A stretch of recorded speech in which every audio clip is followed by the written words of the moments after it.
विषय केंद्री गटचर्चा म्हणजे काय? तर विषय केंद्री गटचर्चा हा एक खूप महत्त्वाचा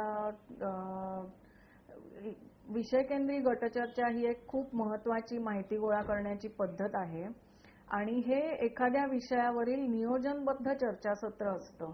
म्हणजे कोण काय बोलणार याचं नियोजन जरी केलेलं नसलं तरी कोण कोण व्यक्ती या चर्चासत्रासाठी येणार आहेत ते टीममधल्या लोकांना माहीत असतं, कारण त्यांनीच त्यांना बोलावलेलं असतं.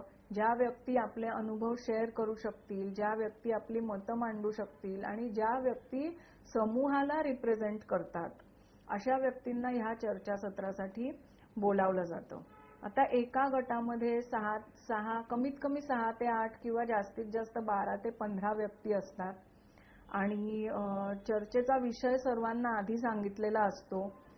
ज्या व्यक्ती एकमेकांसमोर मोकळेपणाने बोलू शकतील आणि ज्या व्यक्ती गटामध्ये बोलायला घाबरणार नाहीत आणि जर एखादी व्यक्ती गटामध्ये डॉमिनेट करणारी असेल तर ज्या व्यक्ती एकमेकांबरोबर संवाद साधू शकतील किंवा ज्या व्यक्ती एकमेकांसमोर स्वतःची मतं मांडू शकतील, अशा व्यक्ती एका गटचर्चेमध्ये असतात.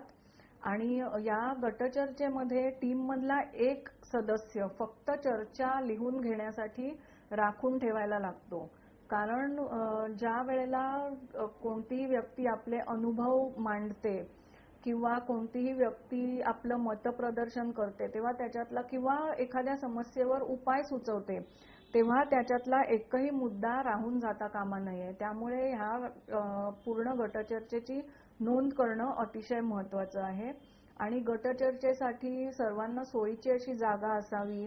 नंतर बसण्याची रचना सर्वांना कम्फर्टेबल अशी असावी आणि वेळ पण सर्वांच्या सोयीची असावी. म्हणजे कार्यकर्त्यांच्या सोयीपेक्षा गटातल्या लोकांना ती वेळ जास्त सोयीची असली पाहिजे आणि एका गटचर्चेचा कालावधी एक 45 मिनिटं ते 60 मिनिटं पेक्षा जास्ती नसावा.